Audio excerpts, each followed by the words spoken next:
എല്ലാവർക്കും നമസ്കാരം. എൻ്റെ പേര് മിൻറ്റു. ഞാൻ അപ്രൈറ്റ് മൈഗ്രേഷൻ സ്റ്റാർട്ടഡിൽ നിന്ന് സംസാരിക്കുകയാണ്. അപ്പോൾ ഇന്ന് നമ്മൾ സംസാരിക്കാൻ പോകുന്നത് മെയ്റ്റ്സ് എന്ന് പറയുന്ന ഒരു വിസ പ്രോഗ്രാമിനെ പറ്റിയാണ്. മെയ്റ്റ്സ് എന്ന് പറയുമ്പോൾ ഓസ്ട്രേലിയയിൽ എല്ലാവരും അങ്ങോട്ടും ഇങ്ങോട്ടും വിളിക്കുന്നത് മെയ്റ്റ്, ഹായ് മെയ്റ്റ്, അങ്ങനെ മെയ്റ്റ്സ് എന്നാണ്. പക്ഷേ ഈ മെയ്റ്റ്സിൻ്റെ ഫുൾ ഫോം ഈ ഒരു മെയ്റ്റ്സ് എന്ന് പറയുന്നത് അതിൻ്റെ ഫുൾ ഫോം ഡിഫറെൻ്റ് ആണ്.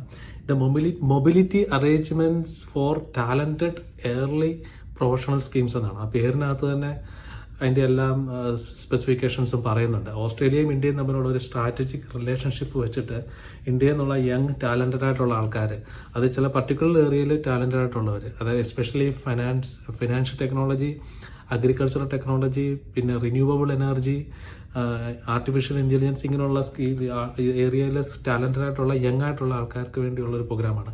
പക്ഷേ ഇതിൻ്റെ ഒരു ഡിസഡ്വാൻറ്റേജ് എന്ന് പറഞ്ഞാൽ 3000 ആൾക്കാർക്ക് മാത്രമേ ഈ പ്രോഗ്രാം വഴി ഒരു കലണ്ടർ ഇയറിൽ പറ്റത്തുള്ളൂ.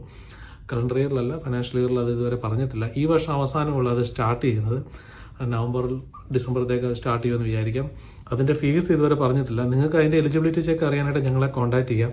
അറ്റ് ദ മൊമെൻറ്റിൽ IELTS സ്കോർ ഓവറോൾ 6ഉം ഇൻഡിവിജ്വൽ <5 പോകരുതെന്നാണ്. പിന്നെ ഫർദർ ഡീറ്റെയിൽസ് ഒന്നും വന്നിട്ടില്ല. 30 years താഴെ ആയിരിക്കണം. നിങ്ങൾ കല്യാണം കഴിച്ചിട്ടുള്ളവരാണെന്നുണ്ടെങ്കിൽ കിഡ്സിനെയും സ്പോസിനെയും കൊണ്ടുവരാൻ പറ്റുന്നതാണ്. അതുകൂടാതെ ഇവിടെ വന്നു കഴിഞ്ഞാൽ നിങ്ങൾക്ക് പിന്നെ പല വിസയ്ക്കുള്ള ഓപ്ഷൻസ് നിങ്ങൾക്ക് ഓപ്പൺ ആകുന്നതാണ് ഇപ്പോൾ ഈ വിസയിൽ വന്നാൽ. അപ്പം നിങ്ങൾക്ക് ആദ്യം തന്നെ ചെയ്യേണ്ടത് PTE അല്ല IELTS സ്കോർ ഇപ്പോൾ തന്നെ ട്രെയിനിങ് തുടങ്ങണം. ഡോക്യുമെൻറ്റ്സ് എല്ലാം കളക്ട് ചെയ്യണം. നിങ്ങൾ ഇതിന് എലിജിബിൾ ആണോ അല്ലയോ എന്നുള്ളത് ചെക്ക് ചെയ്യണം. അപ്പോൾ അതിന് ഞങ്ങളെ കോൺടാക്ട് ചെയ്യാവുന്നതാണ്. ഓക്കെ, അപ്പോൾ ഈ പറയുന്ന കോൺടാക്ട് നമ്പർ ഞങ്ങൾ ഡീറ്റെയിൽസ് സ്ക്രീനിൽ കൊടുത്തിട്ടുണ്ട്. അതിൽ നിങ്ങൾക്ക് ഞങ്ങളെ കോൺടാക്ട് ചെയ്യാൻ പറ്റുന്നതാണ്. നന്ദി, നമസ്കാരം.